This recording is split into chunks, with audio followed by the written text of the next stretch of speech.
Hi, my name is Juliet Selgren, and this is my podcast, The Great Antidote. This podcast has been brought to you by the Center for Growth and Opportunity at Utah State University. To learn more, visit www.thecgo.org.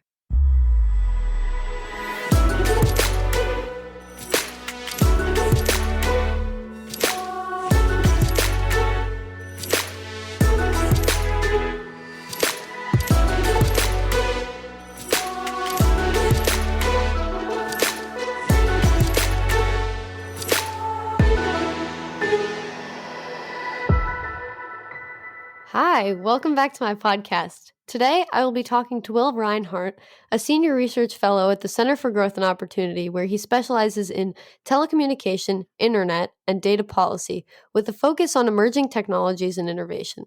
Today, we will be talking about broadband. Welcome, Will. Yeah, thanks for having me. So first, before we jump in, what is the most important thing that people my age or in my generation should know that we don't? About broadband or just writ large? Just everything in general, whatever you think is most important. I'd actually suggest that I think the most important thing is the short end or like the short version of it. I would say is read the footnotes, and I know that's like kind of a nerdy thing to be saying, but whenever you're looking at a topic or you're looking at an issue, I found this even with my generation. Obviously, I'm older. I'm a millennial, a reviled millennial. Ugh, millennials. I know, exactly, right.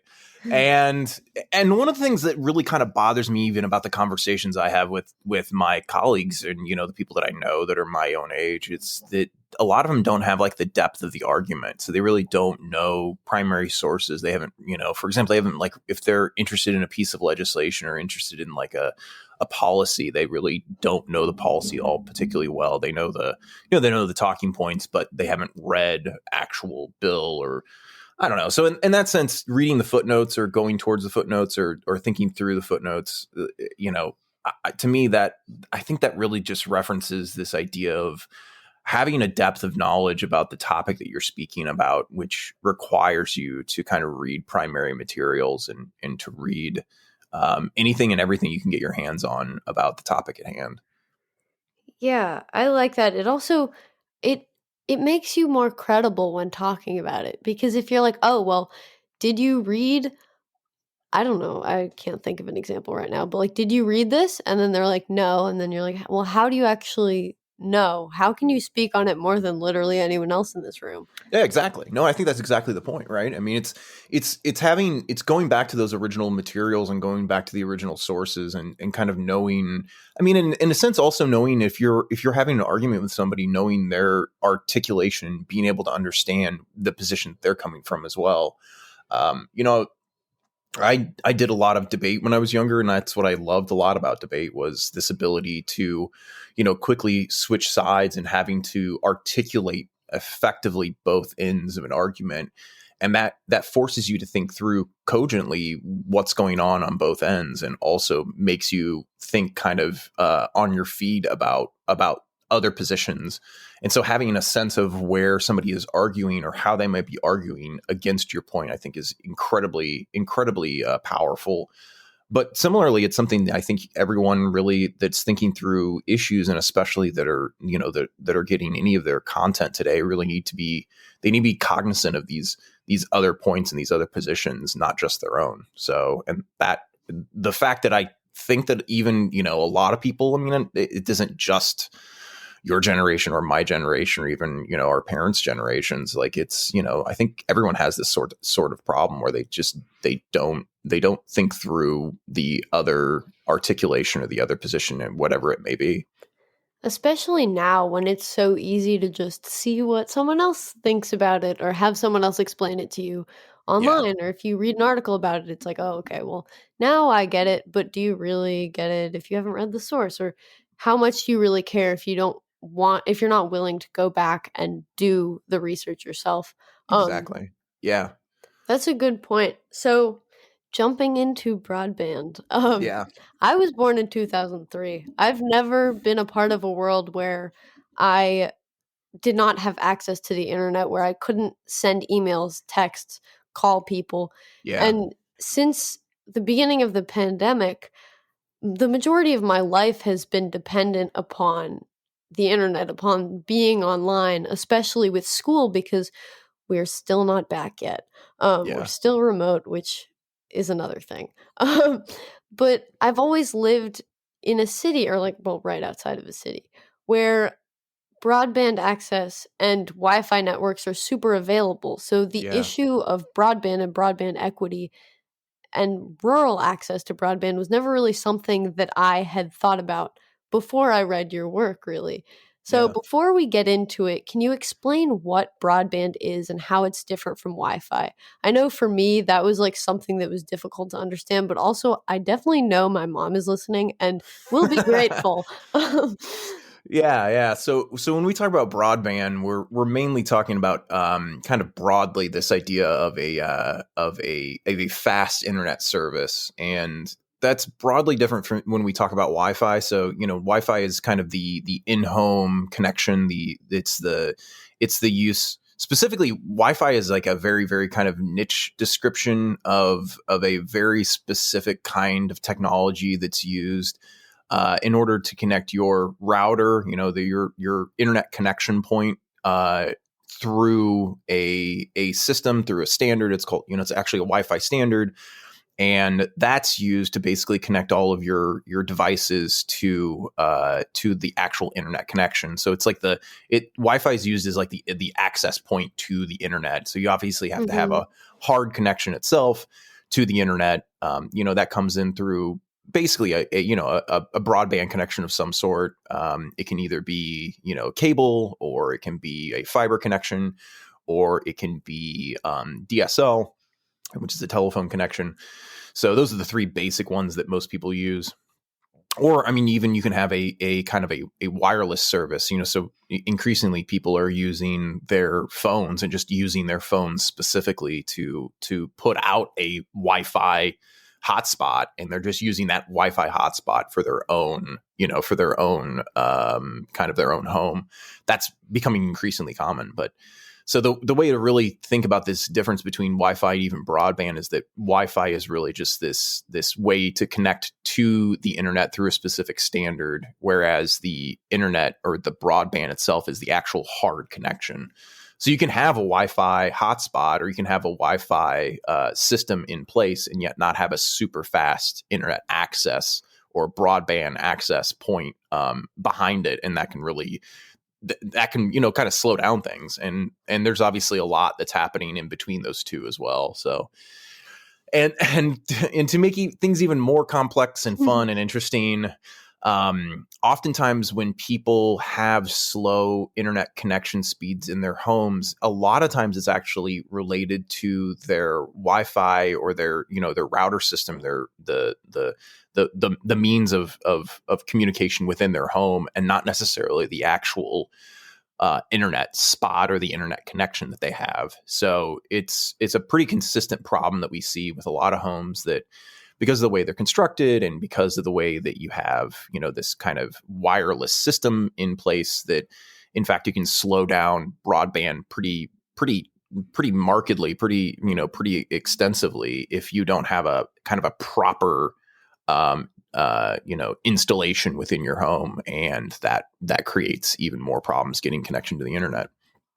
So in that case, it wouldn't be the broadband or the broadband access that's the problem, but the Wi-Fi and the way it's set up, Yeah, right? exactly, and that's very very common. It is unfortunately a very very common problem that we see.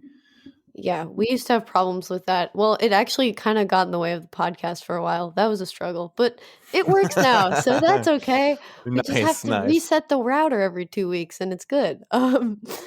So kind of before we dive into how the pandemic has affected broadband and all of this stuff and the Yeah, need to increase broadband access, especially in rural areas, yeah. can you tell us what the differences are between rural and urban access to broadband?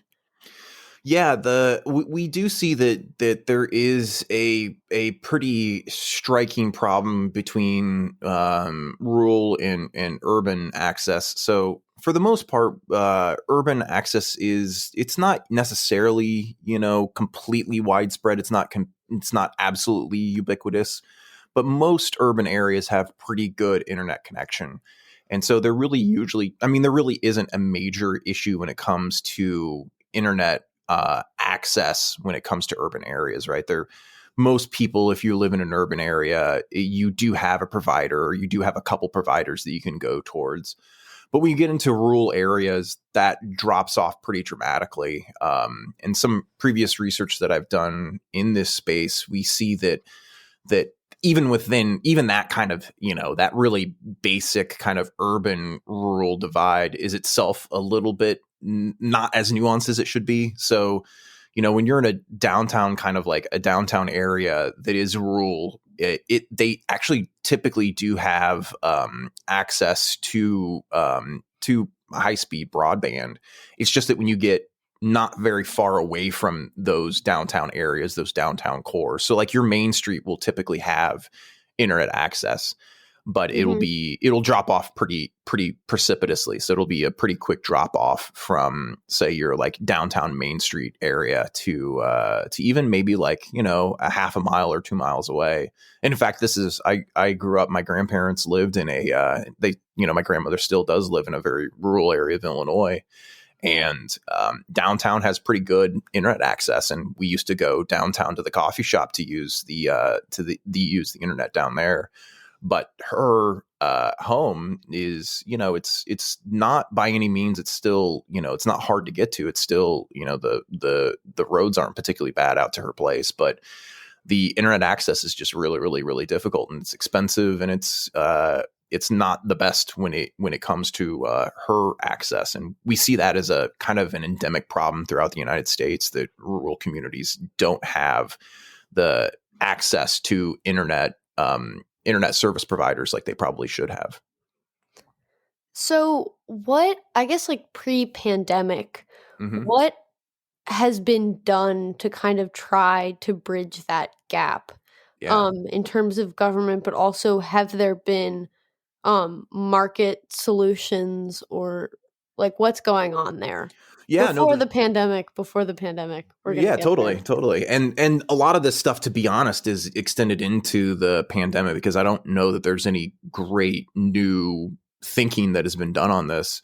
Mhm, But for the longest time, there have been both state and really, to separate this out, I think there's probably two ways to think about this, right? You can either kind of change the supply side of things. You can say, hey, we're going to go in and we're going to support rural communities, or we're going to support urban communities by giving them, loans or grants, or any sort of kind of like, support, however it may be, to build out and develop broadband, so that you can do things on the supply side of things.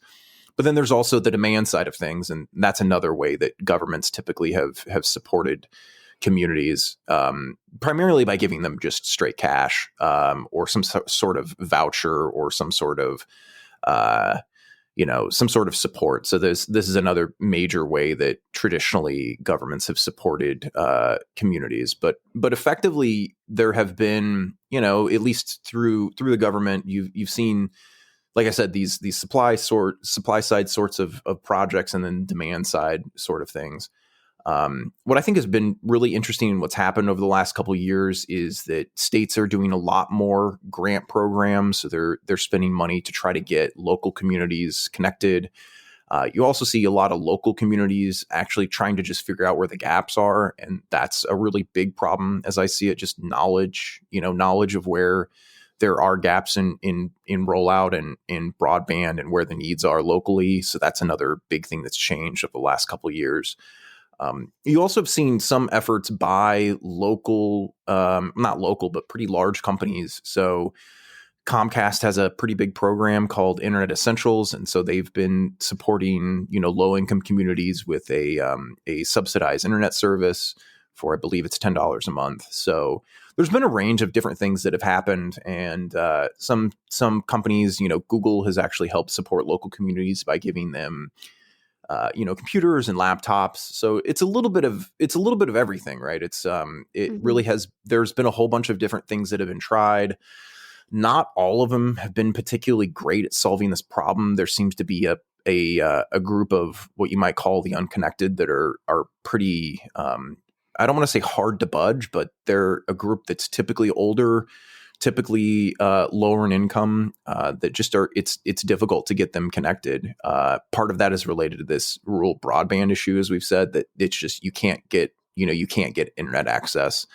But a very large portion of people who aren't connected to the internet actually just say that they don't see any relevance to the internet.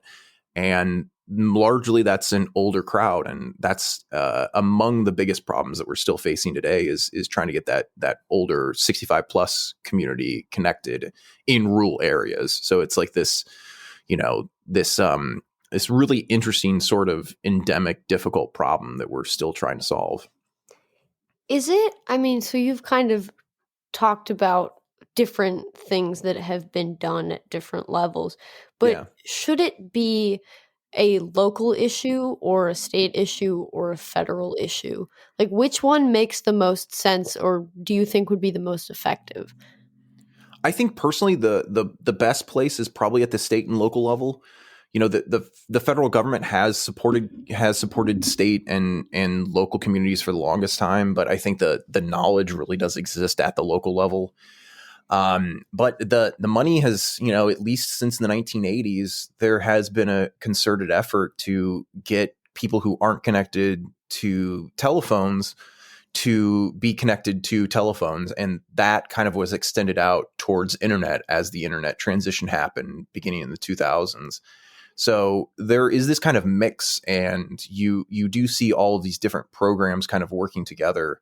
I'm kind of the nature of the thinking that really you do need to kind of have this variation within the federal, state, and local level, and each one of them does have a certain kind of benefit.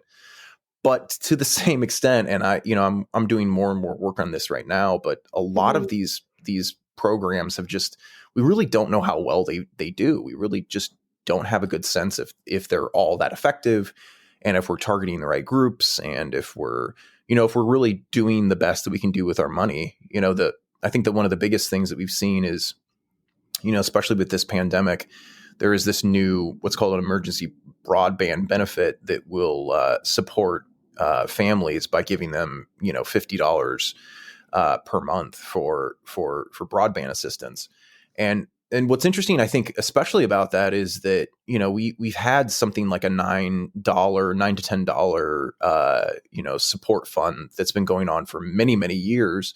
And we really don't know if that's the right level. That $9, we didn't know if that was the right level for the longest time. And so now we're bumping it up to $50 per month for families, but we still don't know if that's the right level.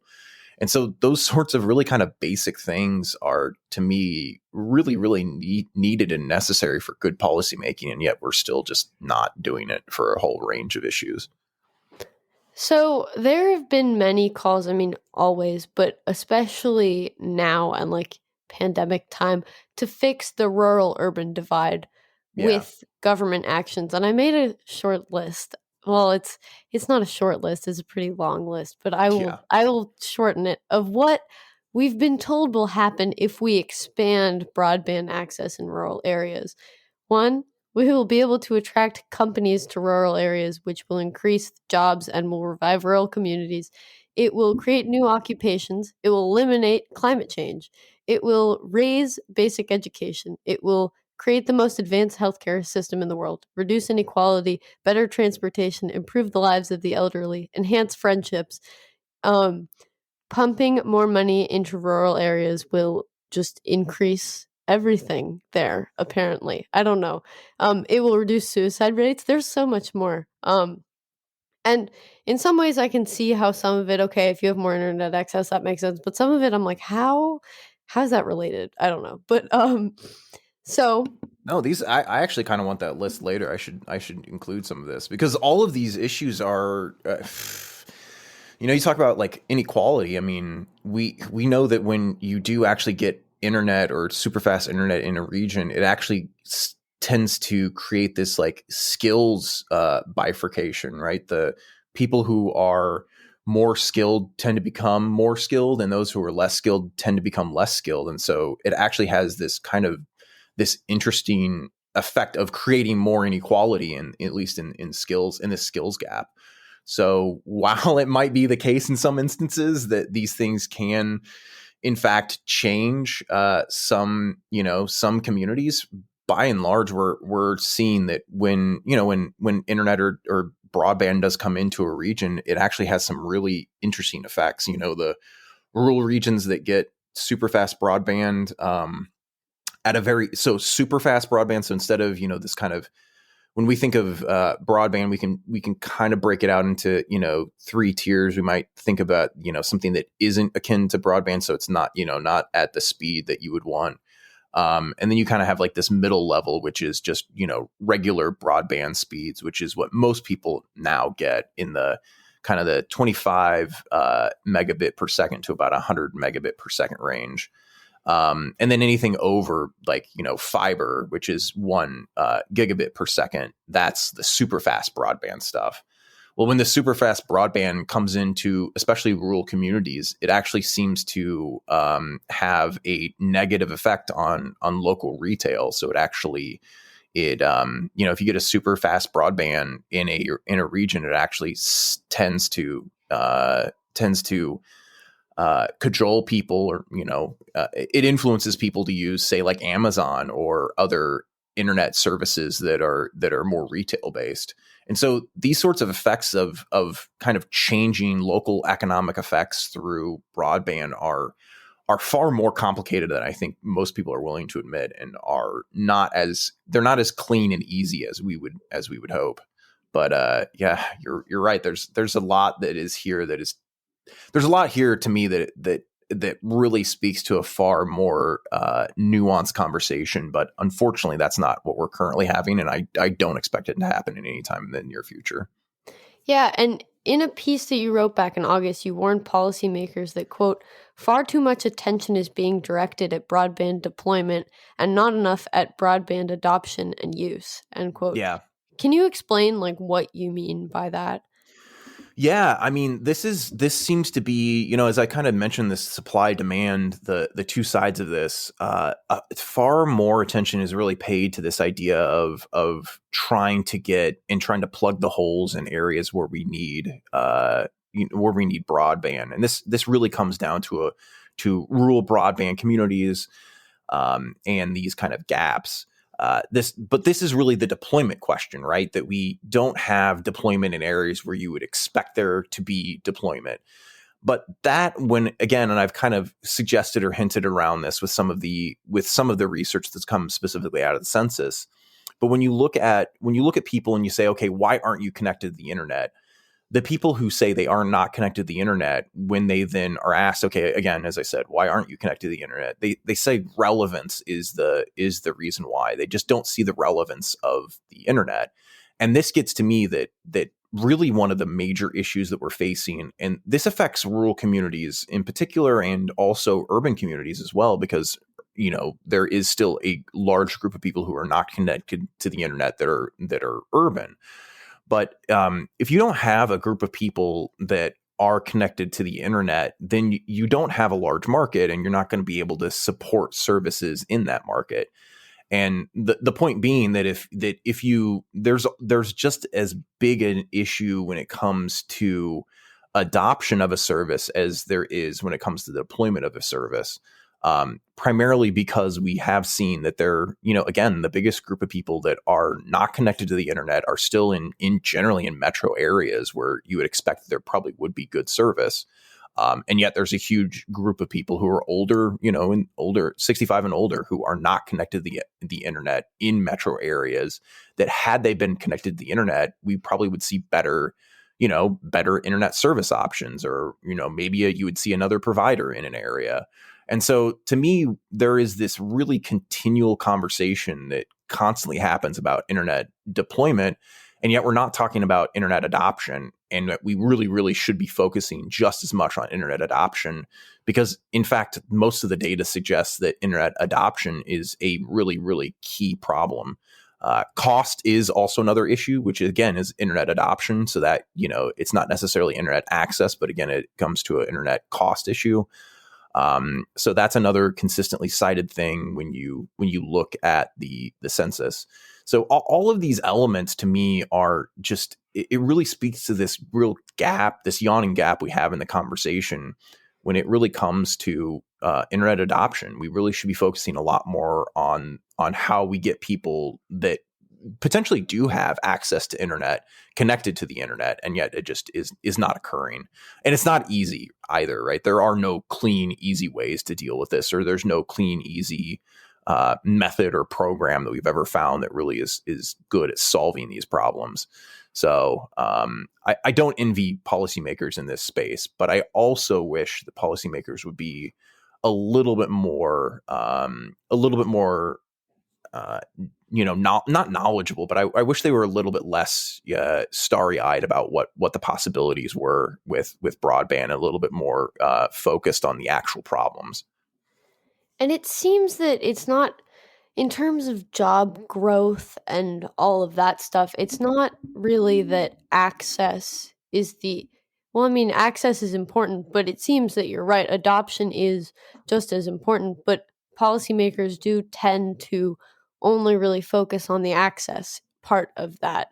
No, And but you're actually you're correct that when it comes to actual economic growth, is almost universally the case that we see the connection between broadband adoption and not deployment. And so when you look at the data, it is very, very clear that the best and most, if you look at deployment and you look at deployment and broadband growth, it is actually not a very strong predictive variable. But when you look at adoption, it actually is a very, very strong predictive variable. So adoption matters just far, far more than deployment. And again, we talk about deployment too much, but I'm sorry, I completely cut you off on that thought. no, it's good. It's good. But the thing I think about is like how would the policymakers at all have any influence over adoption? Because these people, how do you change someone's mind about the relevancy of the internet? I mean, I personally, I don't like the internet that much, but I see that it's relevant and kind of necessary to success and just to connection, especially right now.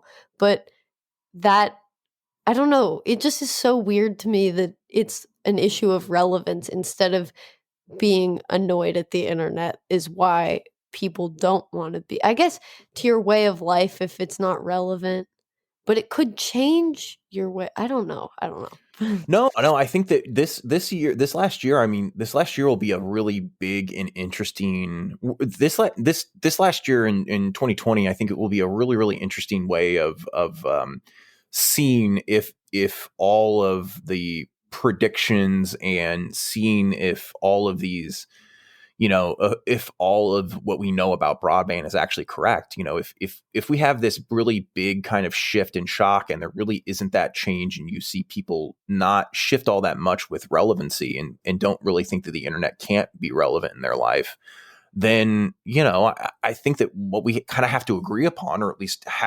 entertain, is that there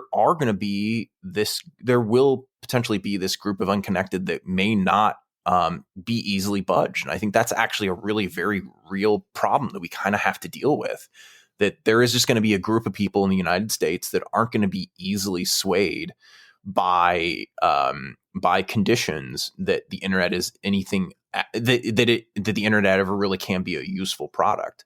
So that's not a really very how do I say this nicely? That's not a really like easy thing for most people to swallow, right? I think that Mhm. most people, what they want to say right now is that, for various reasons, everyone wants the internet, and the only things that are keeping people from the internet are the cost structure or being deployed out into your region. And yet, when you look at the data, when you look at the census on this, and you look at research in this space, it's pretty clearly that, obviously cost does matter, and deployment does matter to a certain extent.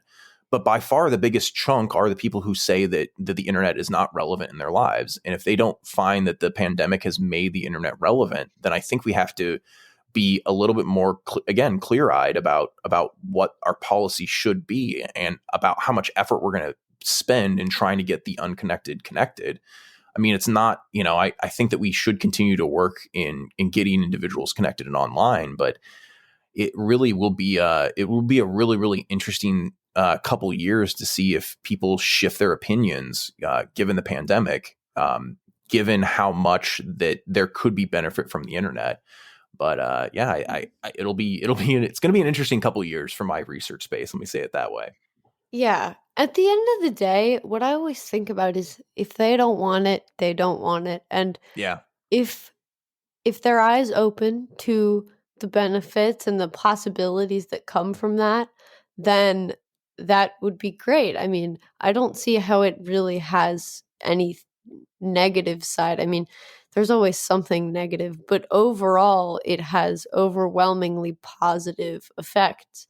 yeah, But so what I always think about, so if I get the argument that the differences between rural and urban areas and how that it's expensive to provide it to rural areas in yeah. comparison to urban areas. But then when there are a lot of people who are not on the internet at all and do not want to be connected, is cost really a barrier, or does it just seem like a barrier because of this other factor?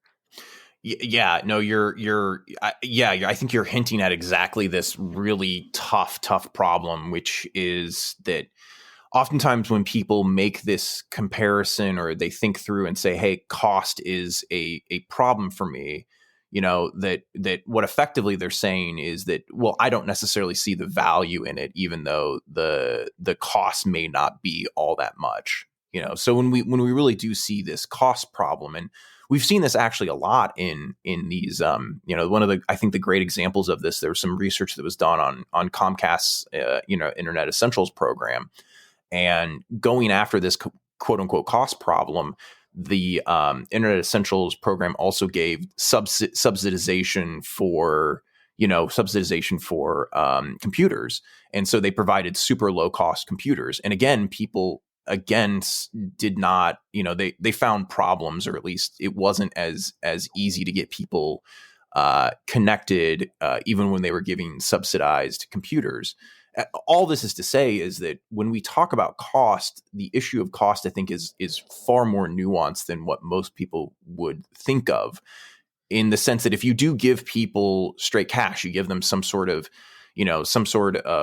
subsidy, that's not necessarily solving the cost problem, because internally, when you think of, well, the reason I don't have this service is because it's too costly, giving an individual a subsidy is not necessarily going to solve that, because again, there is much more of an internal calculation that's going on about the value of a product Mhm. than anything else. And this is what I think is really, really interesting that we see, is that there is obviously a clear component that of the unconnected is clearly connected to those who are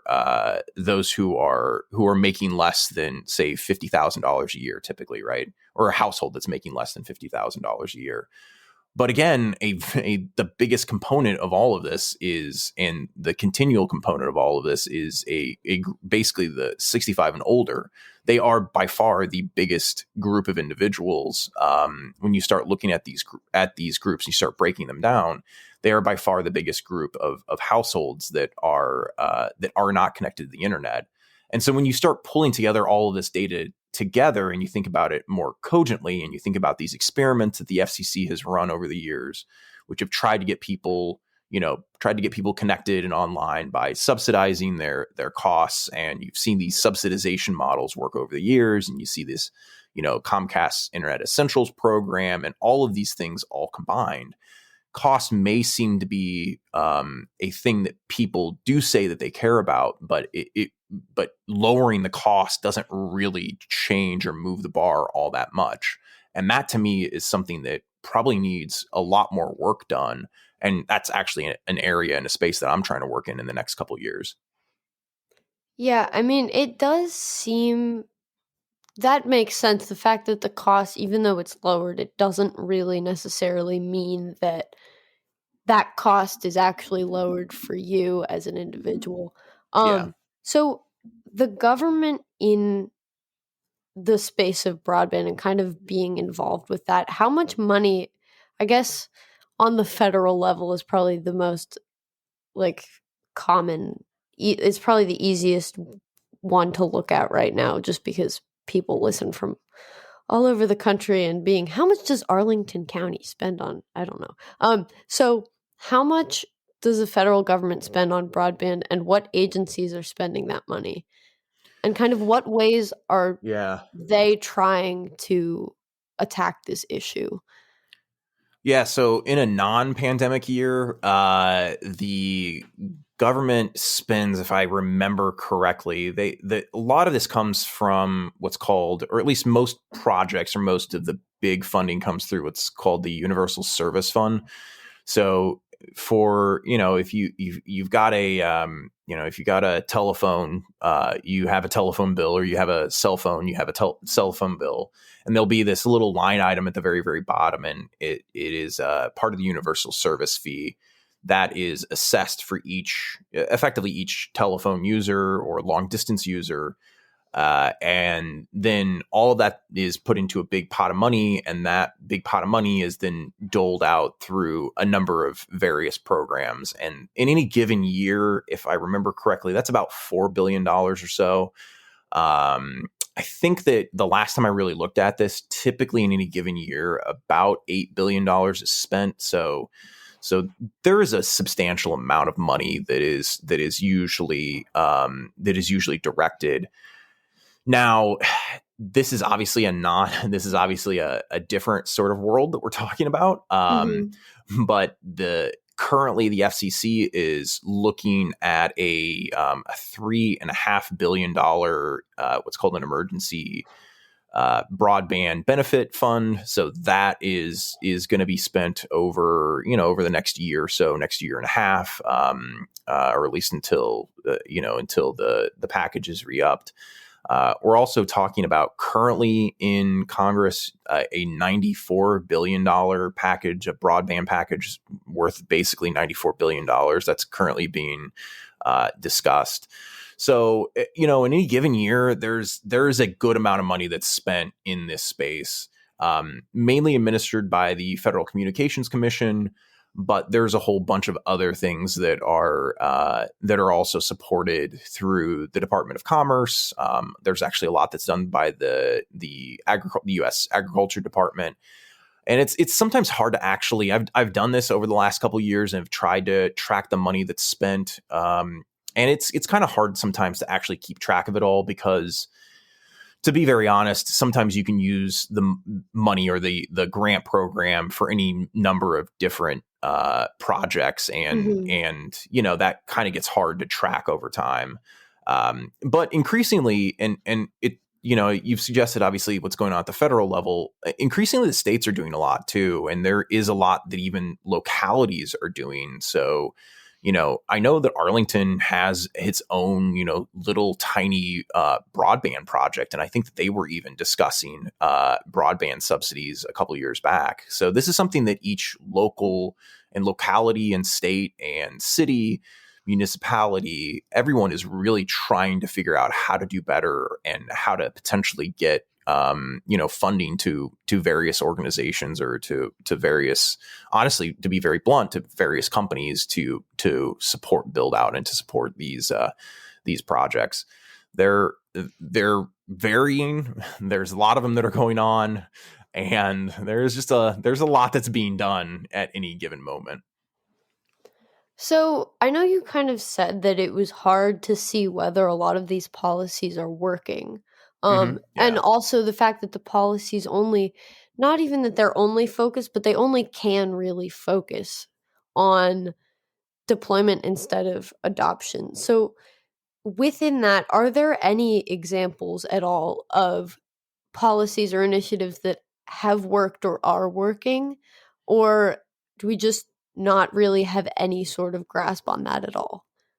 Yeah, I think that there are some projects that have worked pretty well in the in a kind of, I don't want to say a niche space, but increasingly we are seeing a lot of localities and cities move to a different sort of model, which is what you might call a public private partnership, where in effect the city itself owns kind of like the underlying architecture, the underlying infrastructure, and that they then contract out the service to to a private company, or they'll do some sort of arrangement or contract, either like short term, where they'll will they'll work with a private company to to do all the maintenance and the operational expenditures, something along those lines, right? There's kind of a whole range of different ways to run these projects.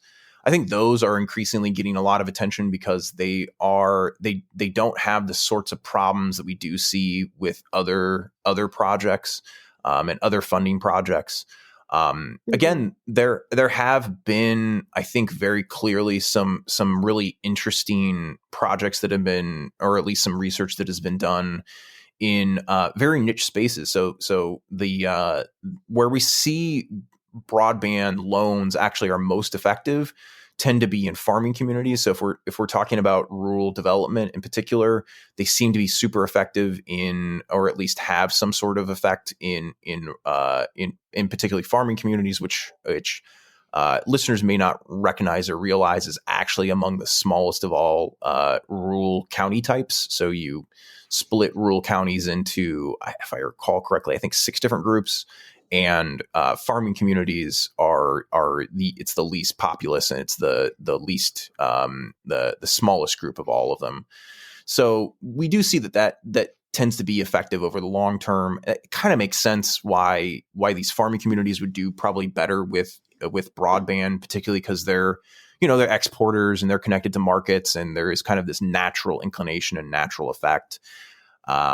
We also do know that there has been some, there have been some really important projects in the past that seem to have been effective. In particular, there has been, some funding through the 2009 stimulus projects that helped get some local municipal broadband projects off the ground. So in particular in Chattanooga, Tennessee, which seems to be an interesting sort of project. The Mhm. big problem that really we do face with trying to understand whether or not that's just a one-off is that, of course, Chattanooga itself is this growing region and growing metropolitan area. And it seems that this project in particular was able to kind of piggyback off of that local champion, in effect. And so that's one thing I've been trying to work in to try to pull apart is, obviously there's a lot that's going on, but trying to figure out those projects that have been successful in the past, and to figure out the characteristics of them, honestly, the characteristics that make each of these projects particularly successful.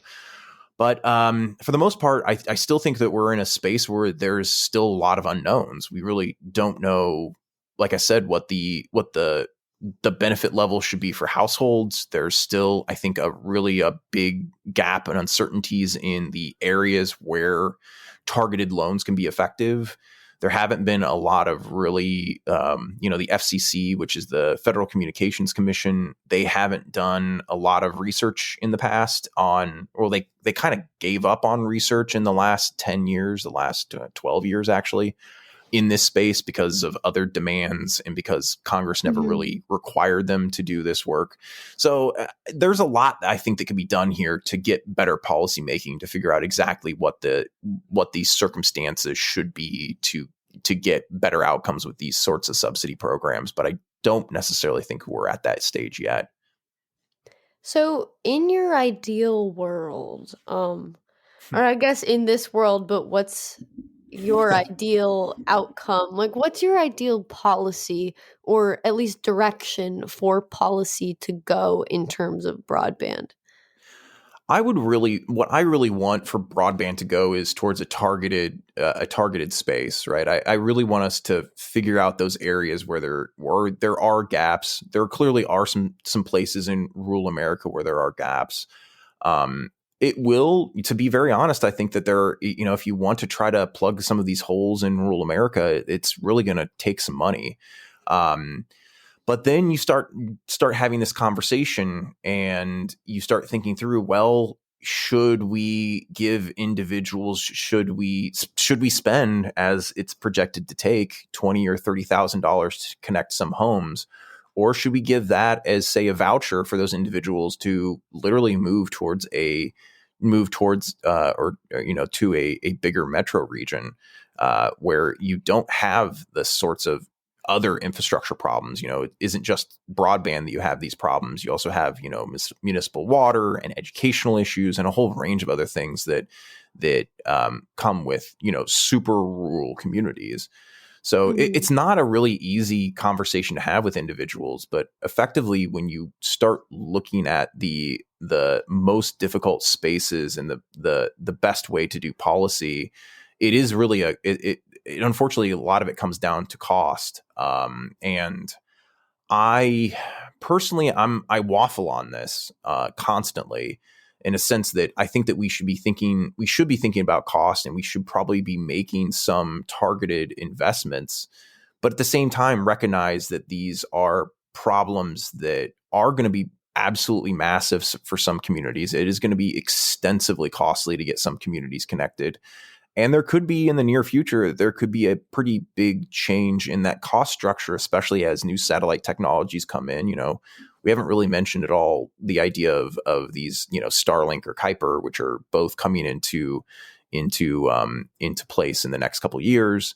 These are the Starlink is the project from Musk that's going to be providing really quite fast broadband service through satellite, and that could potentially solve some of the near-term problems when we're talking about rural communities. So, you asked me what the best solution would be, and or what my perfect world would look like. And I think that where I constantly come down on this is that we really, really, really do need to have a multi-tiered approach, and the perfect world looks probably very similar to the world that we have right now, but recognize that even if we do spend more and more money, that we're not really going to get all that great outputs. We're not going to get all that, changed. We're not going to do a whole bunch to change, rural communities. It's just not going to be a Mhm. huge, absolute game changer in the way that we would be able to see in the data. Now, it could be beneficial for some communities. It could really help some localities kind of change their tune. It also might potentially keep some people in rural communities where they previously may have, moved out of those communities. But by and large, we've seen, at least in the last, 10, 15 years of this data and in these efforts, that they really haven't done, or they haven't really moved the needle all that much. And I think that policymakers should be cognizant of the fact that there really aren't any great solutions to this problem. There's only just increasing trade-offs. Yeah, and I mean, to keep in mind also, my mind always goes back to the debt and the growing debt and all of this stuff Yeah. and spending. And so it's kind of like, oh, well, it's like finding that balance between, well, if it does, like finding the place where it works because it's not working and it's not growing that much. Like the whole issue of broadband and broadband accessibility, it is more about adoption because it doesn't matter if we're spending all this money on making it accessible if people don't want it. And Yeah. so then also market solutions like what Musk is doing really excites me because that's like, okay, he is making it available. You can have it if you want it. And then from that point, once something like that exists, then accessibility is not an issue. Then it's more like, do you want it? What are the costs of that? Can you afford it? Instead of being like, oh, we don't know if you want it. We're just going to give it to you. And then, Yeah. yeah. So finding that balance and kind of, you're right. I think it'll take a bunch of different types of approaches at once to make an impact. Yeah. Thank you so much for talking to us about this. Yeah, of course. Before Before we wrap up real quick, last question. What is one thing you believed at one time in your life that you later changed your position on and why? Yeah, kind of within this space of broadband, we haven't talked about the undying issue known as network neutrality, which is a whole different can of worms. But I would say when I was younger, I used to be really, really gung ho on, and I actually wrote a couple papers when I was in undergraduate on network neutrality policy, in particular why companies should have these very strict mandates to keep keep the internet open and to ensure that content is flowing across the pipes. Um, I've kind of really changed that opinion over, basically over a series of going to grad school and learning far more about policy and kind of learning more what's at stake.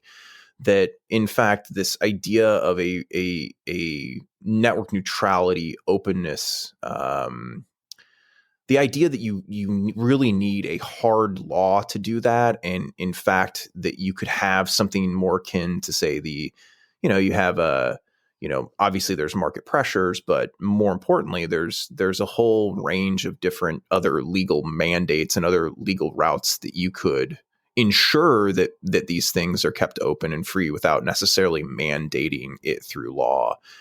Even though you effectively mandate it through law through other means, right? That I think has probably been one of the biggest changes, at least in the space of technology policy, that I've really have kind of come to believe and to kind of come to change.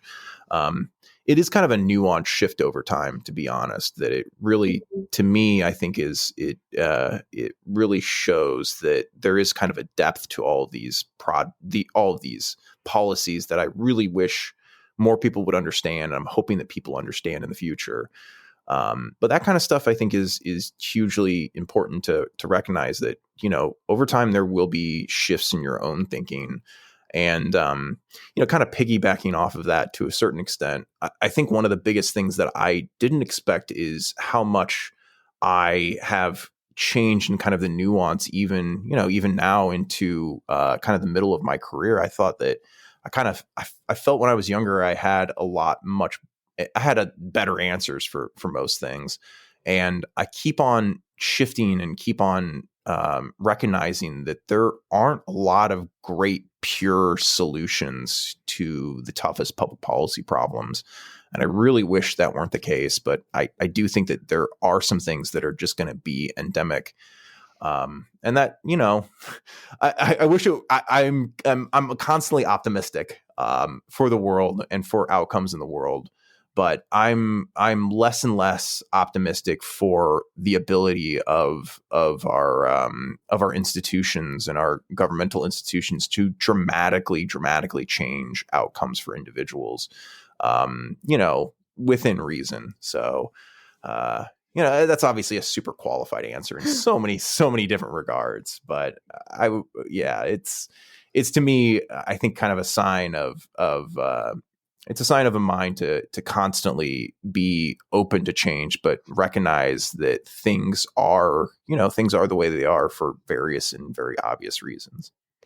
Yeah, that's a response that I get a lot, either on or off the air. People are always like, as I've gotten older, I've realized that there's not one solution and that what I could have told you like 10, 20, 30, 40 years ago I was more sure of everything I believed than I am now. And Yes. I feel that also because even in the past like year or so, the podcast is not even a year old. In the past almost year, my Yeah. beliefs and the way I think about things have grown so much. And I'm realizing more and more. I mean, people tell me, but also for myself, I see there's no one perfect solution. Yeah. And that's why so many people have different beliefs because it's same issue, different approach, different way of thinking, different, I don't know, values also. And then to your point about net neutrality, I really don't know that much about it and I definitely should. And I've also been meaning to look at it, but you're also right about how tech issues and tech policy, it's so deep. It's a lot deeper than I ever really thought, because the underlying issues don't really necessarily have to do with technology that much. It has to do with growth and change and people and different generations and all this stuff that Yeah. is, I don't know, it's not that it's not applicable to other issues, but since tech is so new, that's probably the most relevant way to be exposed to that and to have to think about that sort of stuff. And so it's taken me a lot of time to like think about each one of these issues way more than I thought it would. But I'm definitely going to get into that. So, there's that. I'm glad you're getting into it because I think it's a growth area. I think it's a great growth area. It's really interesting. So thank you again, and that's all the time we have for today. Thank you so much for all your time and also just for all your insight. I learned so much, and I know definitely my listeners will too. And there's so much more to go and research to look at, to think about from here. Yeah, of course. I also want to thank all my listeners, everyone who listens, subscribes, and shares the Great Antidote podcast. If any of you would like to be on the podcast or have a guest in mind, please feel free to reach out to me at thegreatantidote@thecgo.org. Bye, and thank you again.